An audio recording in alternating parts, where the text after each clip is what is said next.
एक दिन की बात है। आरोही सुबह पार्क में टहलते हुए जा रही थी।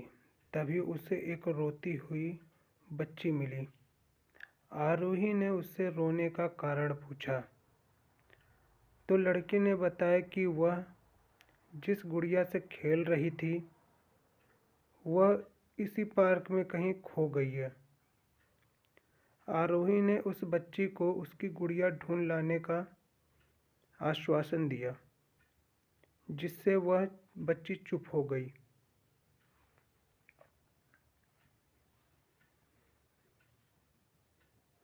आरोही ने गुड़िया ढूंढने के लिए समय मांगी और फिर दूसरे दिन गुड़िया लाने का वादा करके वहां से चली गई।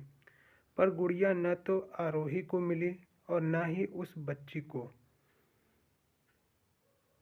आरोही ने गुड़िया की तरफ से एक काल्पनिक पत्र उस बच्ची को लिखी और जब वह बच्ची पार्क में गुड़िया पाने की आशा में आई तो आरोही ने वह पत्र उस बच्चे को पढ़कर सुनाया। पत्र इस प्रकार था।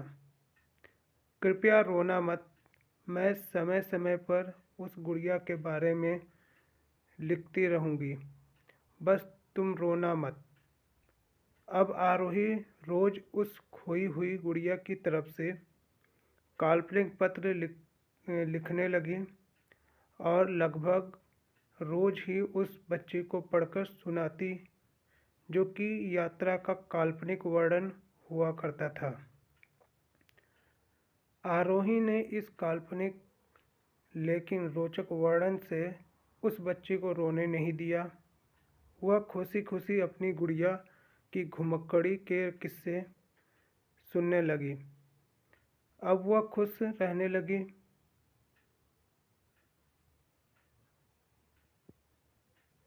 एक दिन जब काफ़ी कहानियाँ हो गई तो आरोही ने एक दूसरी गुड़िया उस बच्ची को लाकर दी।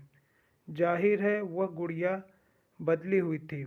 उस बच्ची को अपनी खोई हुई पुरानी गुड़िया जैसी नहीं लगी, तो वह आरोही की ओर देखने लगी। आरोही अनजान बनते हुए गुड़िया में चिपकी एक चिट को निकाल कर पढ़ने लगी। उसमें लिखा हुआ था, यह मैं ही हूँ, तुम्हारी वाली गुड़िया जो पार्क में खो गई थी। दुनिया भर की लंबी यात्रा की वजह से मैं थोड़ी बदल गई हूँ। बच्ची को इस गुड़िया और आरोही पर विश्वास हो गया। वह गुड़िया को लेकर के चली गई।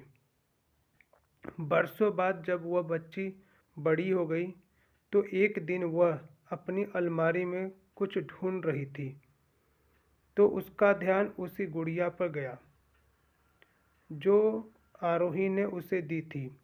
बचपन की बातें याद करके वह हंसने लगी। उसे सब समझ में आ चुका था कि आरोही ने कैसे उसका मन रखा। उसे उस गुड़िया पर फिर प्यार आने लगा। वह उसे बड़े गौर से देखने लगी। तभी उसकी नज़र गुड़िया की फ्रॉक की आस्तीन में छुपे एक छोटे से पत्र पे गई, जिससे उसने बड़ी व्याकुलता से वह पत्र निकाला और पढ़ने लगी। पत्र में सापेक्ष में यह लिखा हुआ था, हर वह चीज़ जिससे तुम प्यार करती हो कभी न कभी तुमसे खो जाएगी, और जो तुम्हारे पास होगी वही तुम्हारे लिए सच्चे रूप में बनी होगी। रूप भले ही भिन्न होगा पर प्यार एकदम खालिस होगा।